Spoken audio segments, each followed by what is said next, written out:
Alright, we got a game underway, and we got a couple of things to comment on for chat. First up, I agree, Bleach is a joke. 2, One Piece is forever. And 3, Captain Brocard just resubbed for 9 months in a row. Thank you very much. Last comment on this before we get underway. I would like to thank all the people who are concerned about my wisdom teeth problem. I know I need them out, but when I say I can't afford to have them out, I literally mean it. Until we get paid by Twitch on the 15th of next month, I don't got money to get my teeth pulled. Secondly, I also don't have time. We've been casting so much, literally every day for the past, like, almost 30 days. So, yep. Just got to suck it up and walk it off a little bit longer, guys. That's fine. This has been bugging me on and off for the last couple weeks, but today's just been a particularly bad day. At any rate, thank you for your concerns, but don't worry about it. We continue through here with the cast in the bottom left. He's a bit of a weird Terran. I always introduce him as he is known for his unconventional builds. It's Lillekanin. Oopsie.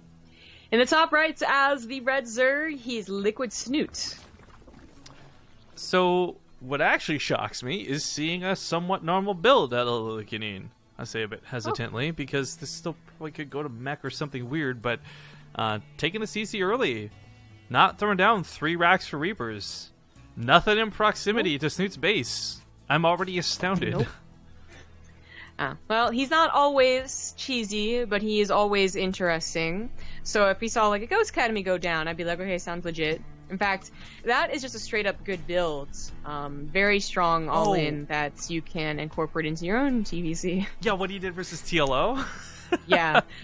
So we used to see him go for like ghost drops, which sounded kind of funny, but kind of worked out really effectively. You'd kill the queens and they wouldn't have any larvae. But he's improved it to just an all-in that's Hellbat Ghost. Yo, it actually, the way you've described this makes me think Lillekanin is like the Dos Equis guy of StarCraft 2. Hey, wait a minute, that's the guy that's the most interesting man in the world. Yeah. Most interesting man in the world. What a commercial. Well, looks like we are going to at least have the factory opening here, so whether this is ghosts or not, we'll find out in due time. I don't imagine he would open. Like, that was a cool build, and it beat TLO, and it was certainly interesting. I don't imagine he would try this versus Snute, though. Bit of an awkward problem, though. He can't swap over that factory. If he does, those lings are just going to sit underneath.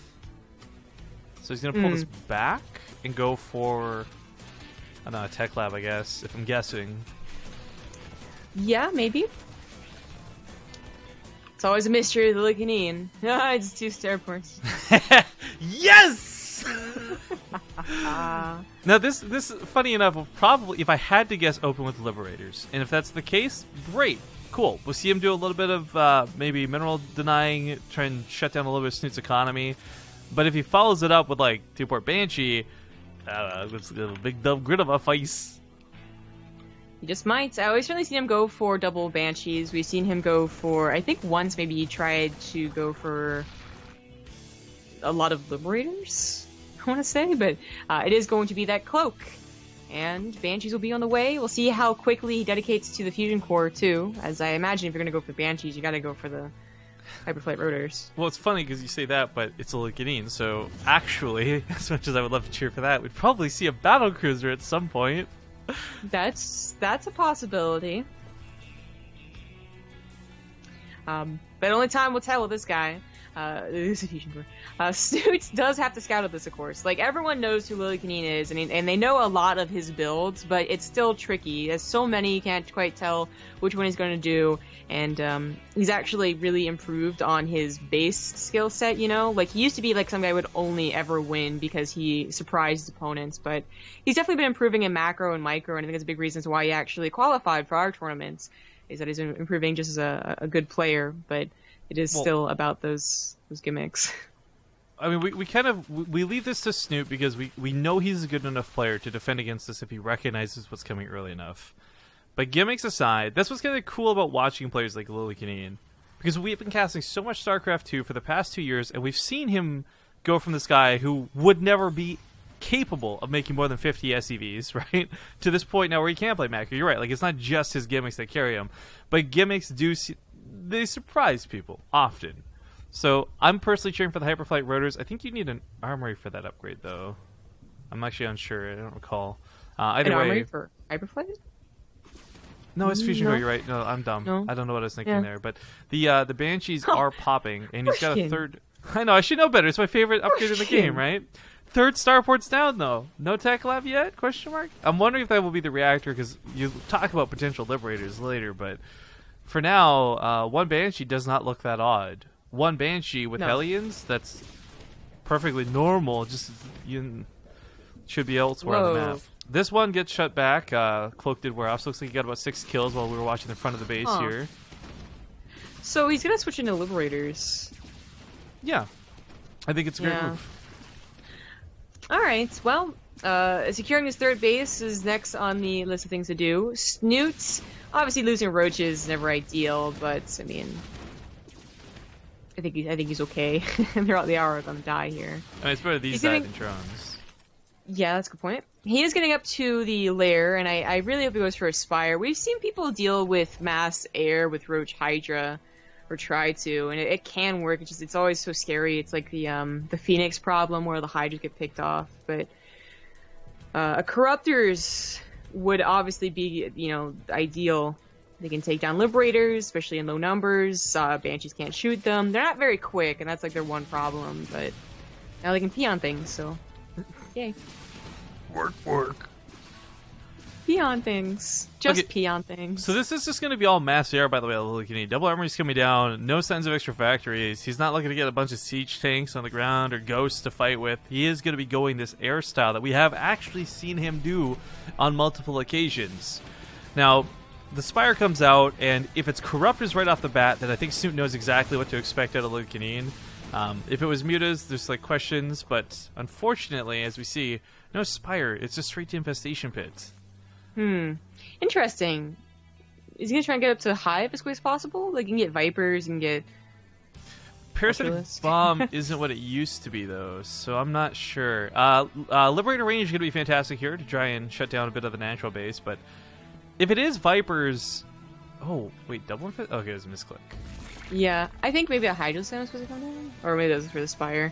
I was gonna say, because Vipers, like, the Parasitic Bomb, you're right, isn't what it used to be, and if Lillekanin plays it right, his Liberator should be kind of spread out anyways, but also for Abducts, there's, like, in general, good units. I was thinking Abducts into your Hydra list, because that was the way it was gonna go, but it is a Spire, which I think is the easiest choice. Hyperflight Motors is on the way, as well as 1-1 for the air. So I love talking about this, guys. I'm sorry. You've all heard me talk about it before. You're going to be bored. But TLDR, Hyperflight Rotor Banshees. This upgrade makes Banshees fast as hell. Makes them fast as Oracles for some proper context. And furthermore, it's not that they can outrun Mutas or Corruptors even. It's so much as that they can outrun the Overseers with Overlord speeds. You just can't detect them, which is what makes them so hard to deal with. But shutting down a lot of mining. I mean, Snute has been missing out on income for quite some time, and luckily we've got graphs to show you guys just how much that dip. It's not that Lillekanin's got a little bit more income than Snute, but Snute's losing out on close to 1,000 minerals per minute due to this. Well, that's annoying. Great Liberator usage. Yes, it really is. But they're the Corruptors that he really wanted. Now, like, getting to your brood Broodlords might be on Snute's things to do, especially if the game is going to go on for a very, very long time. But you can't make Broodlords immediately. You're just going to lose the air war that way. As Lillekanin is really just entirely air. Well, so the thing about the Corruptors here, they are going to be good initially versus the Liberators. But if you have enough Liberators, that splash damage makes up for the ineffectiveness. As we can see, they hit for dick against the Corruptor. But if you got enough of them splashing, it hits for a lot. And quite good. But Snute was denied so much mining for this. And with no lane counterattacks and nothing threatening Lillekanin, he takes the entire bottom right side of the map. I mean, good for him, bad for Snutes. This is so dumb because these are like the way Lillekanin plays is good for how he plays, right? But I feel objectively, if these were barcodes and you didn't know ranks, you'd be like, "Who's this guy smurfing against the Bronze Leaguer?" Right? That's just the way he treats his opponents. Has nothing to say about like how Snute's playing. So this might look kind of silly, especially if they do get maxed out, because Lillekanin's army is going to be so good with all the splash from Liberators. But mind you, this is like this is a risky move. It's only going to work on about 3 maps, Orbital being surprisingly one of the worst ones, because the 4th base can sometimes be difficult to get. But if Snute had instead tried to go for like a Roach Hydra bust, it might have worked. Like, it's still, like, you know, not 100% going to win, but it's all those things you have to be scared of before you get to a max out point as a mech player. Still exists for the guy that goes for air, even more so for the guy that goes to the air. But Lillekanin at this point has officially gotten away with it. He's doing really, really well. Snute's the one that I'm kind of afraid of. Yeah. I mean, it's hard to play against Lillekanin, though. There's that Skype memes thing or whatever with No Regret and Peely Peely and all them, and I kind of asked, like, you know, you guys have played on both servers. You got someone like Ruff, who's really known for his weird builds, just like Lillekanin. Of those two, who do you prefer to play against? And the funny thing is, like, a lot of people said the answers both changed, because everyone said Lillekanin initially, then decided to change it to Ruff, because Lillekanin, when he gets to this macro stage, is a real pain in the ass to deal with. But if you deal with him before this point, he's kind of an easy target. Unfortunately, though, this is not going to be the best game for Snute, and he is going to have to fight really hard. It's not getting to this point yet where I think anyone's super scared, but he is going pure anti-air right now. Like, Corruptors is, I guess there's a small Roach Ravager hit squad. Planetary Fortress should hold against this. Oh my god, he's going to take Snute's base? That's bold as fuck. So, the main problem that I see for Snute in this game is that, you know, against a mech player, you're usually supposed to be able to out expand them and also get a bigger bank than them, whether you're Terran or Zerg versus a mech player, or Protoss, I guess, too. Yeah. And that has not happened, actually. Snute's was out expanded as a Zerg player, and it doesn't look too good. His bank is lower, although the gas is higher, even that much. Try to caustic spray the command center. Clever. And the fact that Snute has had, like, he's not torn down anything, might get this command center finally, is really quite worrying. Look at this. That's that splash damage we were talking about earlier. The Corruptors stacked on top of each other. Yeah. Liberators should not be good. Ideally for Snute, right? Oh, God, the parasitic bombs. He's not going to split. The fungal as well. There we go. Oh, knocked out to death. That's actually exactly what I was going to talk about. Ideally for Snutes, he was going to get parasitic bomb, fungal, and then something with anti-air on top of that, and just kill everything. But then I was going to go into that Lillekanin shouldn't let that happen, and, you know, you got to be wary. And that is something to actually worry about, because Liberators, while not incredibly expensive, are taxing on his gas, which Lillekanin doesn't actually have that much of. Oh, that was a good fungal. That was, but there's no follow-up to it, so Command Center is going to live. This is not an important Command Center for him to take right now. It might be later, but for the time being, I think Lillekanin's army is a lot more valuable than space, so I actually don't like that he's committing to this so exposed on the side. Meanwhile, Snute does make a couple of Brood Lords. More parasitic bombs where that came from. Banshee's doing what they do best, running around the map. Oh, yeah. There's that Hyperflight Rotor in action. Yes. You know what? This is what they're best for. Do you remember, I was the guy crying about this for so long, right? Like, whining like a baby. Where I kept saying, like, this Hyperflight Rotors seem so good, like, why weren't the Pro Terrans using them? Like, it seemed like a wasted opportunity, but I love that they're becoming, like, more and more into fashion recently. Not because it makes me look smarter, right, but just because it's so cool to watch! I mean, they do come into play, certainly, when you play mech like this, just straight into that air. The splits are good, and there's not enough parasitic bombs to cover this. There's no Corruptors.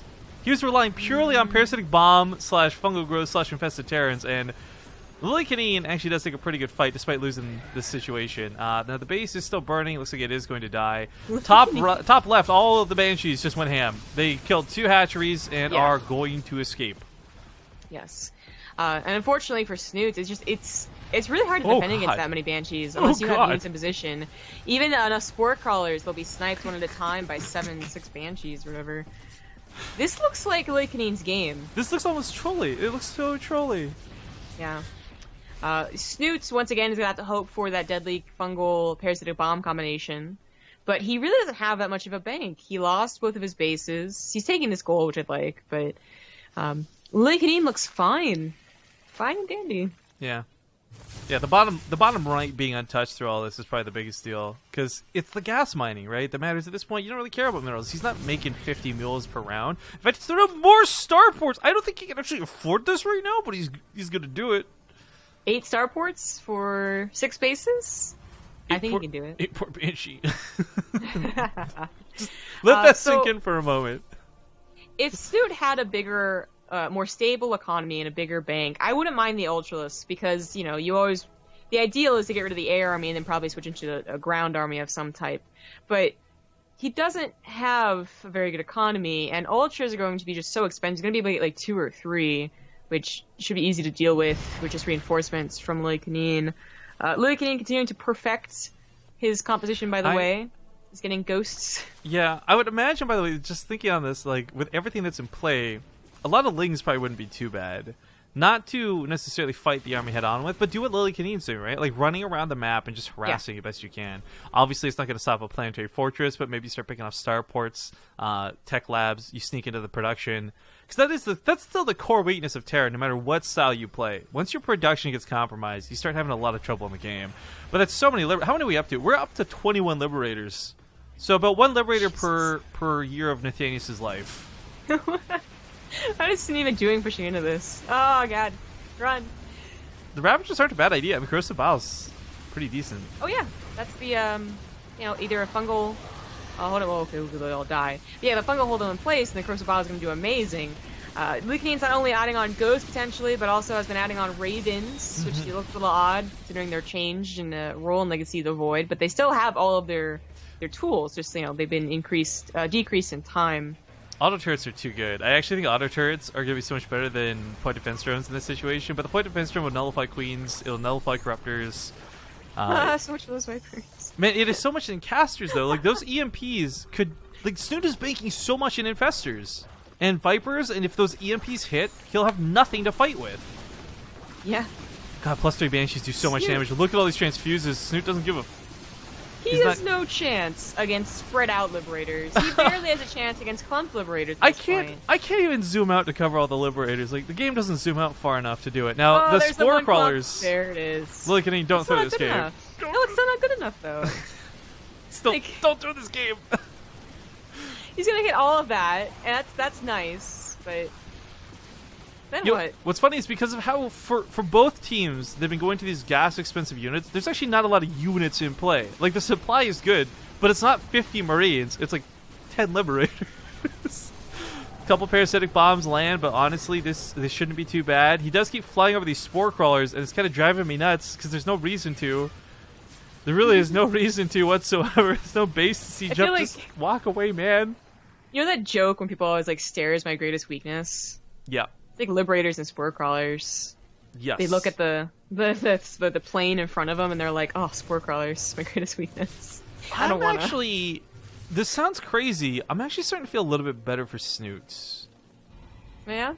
I like what he has potential to do, whereas Lillekanin has really. Never mind. I take it back. I was wondering what he was going to spend his money on, but there you go. 6 battlecruisers. I take it all back. He's 3-3 on battlecruisers. That's going to be too much to deal with. The problem has and continues to be that Snute does not have a bank. It's so different than what it used to be versus Mech, where you had so many opportunities to throw away armies, you know, as experiments until you finally found the right one that worked. And that just doesn't happen anymore. It didn't happen in this game specifically too. Like this game just started off not great for Snute. Right, you know, you talked about it early on, the whole expansion dynamic to what TvT, TVZ used to be, and one of the things was, as a Zerg player in HOTS, okay, you might turtle up around Swarm Host, but if it went to air, you would have like 9 banks worth of maxed out corruptors to just throw bodies at the Terran army with and eventually win. Not the case anymore. Yeah. Makes you almost... Even what was funny though is even after 9 waves of corruptors, they still might not be able to beat Mech in Heart of the Swarm. It was getting pretty good. But this looks just so insane. I'm sure people are going to be crying balance about this, but if Stu brings it back, it will be because he's been taking a lot better engagements recently. But if we could just actually rewind for a moment, speaking of balance, what Lillekanin's build does is actually leave him very vulnerable in the early game. Yes. And while Snute had only attacked with like 4 Limp Roaches and like a Ravager, if he actually dedicated to an attack early on, Lillekanin would have only had the 1, maybe 2 Banshees to defend with. Yeah, absolutely. But that is the other tricky part about Lillekanin and Mech players in general, is that you're never quite sure what it is to prepare for. So if he knew, for instance, that Lillekanin is always going to go for air Mech, he would have like maybe gone for like, you know, 3 hatchet for a pool, something stupid like that, thinking he's not going to do any Reapers, and, you know, go for the super quick 4th, up to 80, 90 drones even, Oh, look at this. you know you He's have gonna try and time cut to him get a off. bank. He didn't do any of that this game, so he was already like, you know, ill set up for this. And the problem with Lillekanin is that if the next map is Dusk Towers for whatever reason, and Snoot's like, oh, he's always gonna do the same thing again because it's a big map and an easy 4th base, Lillekanin can like proxy 4-wax him. Maybe. Like, you can't just like read into what Lillekanin's going to do and try and hard counter him right off the bat. Yeah, you always have like at least a 50-50 chance of getting the wrong read in on Lillekanin. So Parasitic Bomb, or sorry, Neural Parasite is kind of a cool idea, but unfortunately with the Liberators, it's not the battlecruisers you want to neural, it's the Liberators. And if you can get those Liberators splashing each other, okay, maybe you've got a fight on your hand. But even with the increased range of Neural Parasite, getting past these Liberators in their range is going to be out of the question, I feel. The thing about Neural Parasite, which is why I've never been on board with it entirely, was that it is only good for like one or, you know, a couple of really, really good units. You know, a couple of Immortals against a Blinkstalker army, or a couple of Ravens in Heart of the Swarm that could Secret Missile the Terran army, or the Mothership back in Wings of Liberty. But in terms of having to deal with multiple units, I don't know. He does Neural Parasite the battle cruisers and gives us so many parasitic bombs. That's everything stuck in place with that neural, though. Snute actually runs train on Lillekanin's army, but the problem is the battle cruisers still live. They're tanky as fuck on +3, and even though there's a ton of spore crawlers on the ground and abducts, like that was the best fight Snute could hope for, and he still has to deal with the bank of Lillekanin. There's 8k minerals and 3k gas behind this. That was such a good fight, and yeah, the bank is important, but he still has an army. Right, I don't know that how was... he got an army out of that. Well, I mean, he had like 5 Liberators to the middle of nowhere, so that worked. But the battle cruisers are tanking him to take the Parasitic Bomb and the Neural Parasite. The Liberators aren't, so those died as expected. But this is so without proper corruptors, and more importantly, without upgrades on said corruptors, fighting this is going to be difficult. Because let's not forget, where in the past a battlecruiser army could get caught out of position and thus die, you could warp out now. You'd be like, fuck this piece, I'm going home. Did you see either Snute attempted to warp them out or Lillekanin did?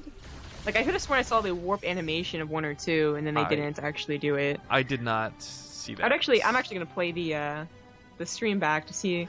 I'm imagining you just saw the highlighted effect from the Parasitic Bomb. That's possible. They do kind of look similar now. They're all pretty glowy and like ghostly even. Yeah, see, like that kind of looks like the warp out animation. It does. That's a lot of corruptors now. He should doesn't have that many Liberators here. This is not a fight I think he should try to take necessarily. Parasitic Bombs is blanking on all the weak units. They go down pretty quickly. Battlecruisers are still going to take a fight. But this is what I'm saying. Like, if Snute had more minerals, more gas, and more bodies to throw at Lillekanin, the corruptors could take better engagements. Lillekanin should take the base off to the left if he's going to attack over there. And he would have definitely taken on most bases. I guess, yeah, he's finally depleted that 3k gas bank, so needs to. The resources lost are actually pretty even. Oh my gosh. Yeah.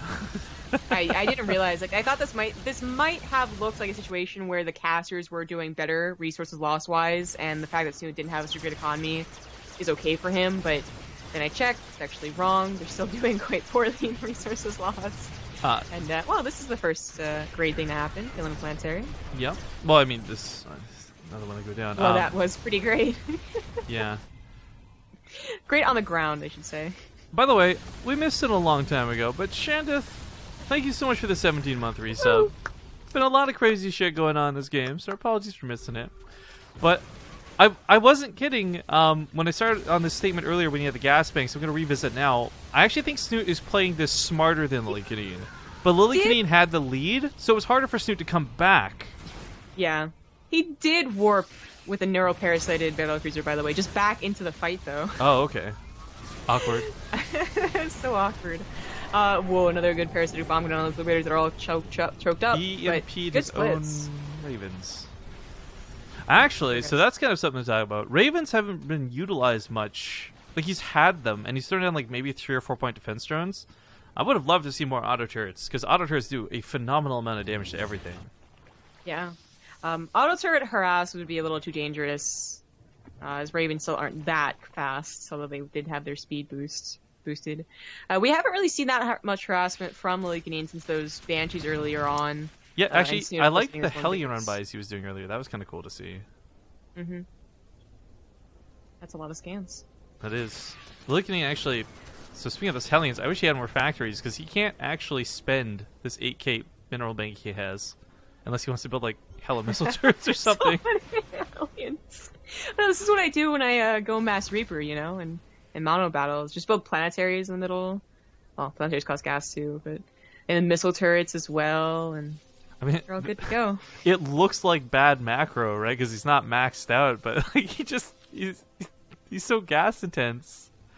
Yeah, like Snoot's flipping the script here and getting the extra 2 bases, very important extra 2 bases is quite important. I legit am on Team Snute right now. I actually think Snoot's going to win this game. Yeah. I'm just going to say it. Like, Lillekanin has a really fantastic army, and maybe Snute still throws, but breaking a mech player, we've seen it happen twice now. Lillekanin bounces back because, again, that lead we spoke of earlier, that crazy bank, now that's gone. Because this mineral count, that doesn't really matter, guys. It's this gas count. The green numbers are what matter the most here.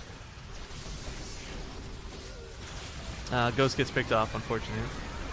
Yamato's on the Ultralisks. Well, of course, actually not one-shot a full health Ultralisk, but the things that are damaged, they certainly will. Oh, yes, I love this transition. Oh, Stim, Bio, Marines, I mean, Mass Marines. This actually reminds me of that game we played with Nathanius in that Archon mode tournament, where we backward transitioned to Bio because, well, it was a tough situation. That's when Swarm Hosts were still viable back then, and Lurkers.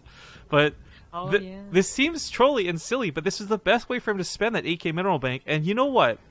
If Ultralisks are removed from the equation, like, let's just assume for a moment Snute is going to focus on the air and not go for a lot of Ultralisks, these Marines are actually going to dominate the game. Even without upgrades, even with no upgrades, just their support is going to be huge. Actually, maybe not. They're not going to have combat shields, so fungal growth might kill them. Well, I think he is going to cue that up afterwards. I hope he does. 'Cause fungal growth with no medevac support. That's going to be the silliest thing for me, is not seeing them on like 1-0 upgrades, but just seeing like no medevacs to heal them. What's funny too is that he could just like send groups of Marines around the base, and they'd be a pretty good harassment unit. I personally am in camp of Team Hellion, but yeah, the Marines, once these upgrades actually become invested, sure. This also means Lillekanin can't push any longer, and a big part of this is because he can't afford to lose any gas units while he tries to get this transition up.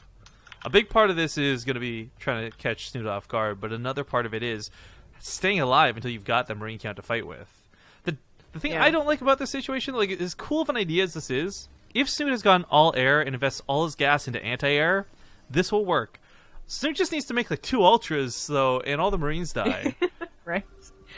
Yeah, that's what I was going to bring up, too. It's about getting to a very high Marine count, surprising him. So this is going to be the first Marine that he sees. I don't think he would even notice. And the Lings are not going to be able to see the mass amount of bulked up Marines. Oh, maybe they will. Oh, they're going to go to him. Ah! Okay, now what does Snute do? Yeah, what does he read from that? Because he might not realize that this is a transition back. Because what Terran does a tech swap, right? No, you lock into one direction and you stay there. That's what when MMA back in HOTS would do like mech bio blends. That's what made that so strong. Because nobody knew you would swap back. Because nobody does that. Terran just doesn't tech swap. However, Zerg does that all the time. So while Lillekanin might expect that out of Snute might not do it the other way around. He's still investing in more air. There we go. There's the ultras we need to see. Wasn't there another game like the past 2 days where we were like, what Zerg gets surprised by a Terran tech swap? You know what? Yes, there was, but I don't recall because we've cast too much StarCraft 2 recently. I think that was like a situation where it went from air to Gumiho. ground again. It was Gumiho, wasn't it? Yes, it was Gumiho. Gumigod casting in the Same deal. He went for like the battle cruisers, and then he just went back into bio afterwards. Well, sort of same deal. Yeah. I do like still getting some ghosts. He's getting them for EMP, but the snipes are actually going to be fairly valuable. This is kind of funny though, because every time someone's made the argument that liberal readers are the way to counter Ultralisks, every other Terran told you shut the fuck up. No, they're not. But when you've got enough of them and they've got +3 weapon upgrades, they might work in this situation. A lot of this depends on how Lillekanin handles these Liberators, though, because this whole game, a lot of these terrible fights have been because he's been clumped up and out of position and gets caught, fungal, parasitic bombed, you name it. This will be a very interesting fight. I would like Lillekanin to add in some medevacs, though, believe it or not. I think just for dropping would be fine. Zombie grub. What? Zombie grub. Orbital shipyard's about to fully mine out. Wow. We can't be too impressed. We've seen Dusk Towers entirely by now. Right, but I'm just saying we can now add this to like our bucket list. On the maps, we've seen mine out. Check. Caustic spray in the missile turrets. That's a new one. Get the job done, though. Do what you can.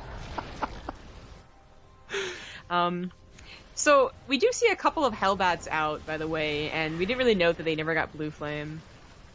Yeah, well, I mean, again, I'm still in the camp Hellion, right? Marines are a really cool idea here. The reason I like the Hellions better, not even Hellbats, but just straight up Hellions, is they're fast. They can get around the map. They can dodge these Ultras and the Queens and get around the Brood Lords. They'd only be able to kill workers, though, which is obviously a good thing. Oh, that fungal. I'm just waiting for one terrible fungal. Missile? So, a little bit sad because we didn't see more Raven usage. I didn't get to talk about it, but there's a shrapnel upgrade that actually... Oh. Okay, Yamato? Whoa. Yamato? He's going to Yamato the other battlecruisers. I've never been able to hear the assimilation successful. That's so cool. Oh, Jesus. Okay, well, there's so much noise. Holy fuck, that's loud. Jesus. With the Marines! Nope, the Marines died. Just kidding. There's the Ultralisk. Yeah, and let's not forget that the Liberated coverage wasn't good enough. Lillekanin loses everything, and with that, he is going to lose the game! Okay, so he's going to try and remax, because he has 5,000, 1,000, and that's a lot of bio. No, it's not going to work. I don't think it'll work either. No, I don't think it'll work. I agree with Snute! Make it stop! But you gotta try. I don't know why... Okay, I would really honestly prefer if Lillekanin had tried just going mass bio as opposed to getting these gas units, but there are 7 more Ultras on the way. He's gonna need Liberators or Ghosts. So I just want to throw out there, by the way, Point Defense Drone would not have saved him, because I know somebody's going to bring it up in chat. That was not Spore Crawlers, that was not Corruptors, that was Parasitic Bombs on 11 different units, combined with Fungal Growths holding everything in place. That killed Lillekanin.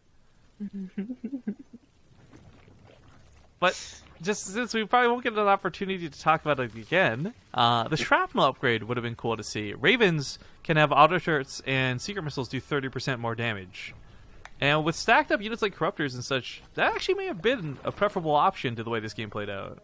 The reason you don't go for it is because Liberators provide the splash, so an auto attack beats out energy. But we're sadly not going to see the map fully mine out. Looks like there will be a few minerals left by the time this game is over. Too bad. He's gonna have +3 weapons on his ground. Yeah, but it's against Ultras. What a game. What a game. He is using the rest of his gas to make more ghosts. So sniping off the Ultras, there's no links to flood underneath this. So if the Ultras go down, then the Broodlords go down, then the Marines actually win. Snute's exhausted his bank. He needs so many more Marines, though. It's taking so long to use his bank. I'm starting to shift my opinion a little bit here, Zombie. No. The ghosts could... I'm still in Camp Snute. I want to make that clear. But I'm just saying the ghosts actually do have the winning potential. Like, if Snute keeps playing passive, if he runs away, if he gets caught with the odd snipe here and there, without links to flood on top of this army, and again, this battle has no support. There's no medevacs. It's all ghosts and Marines.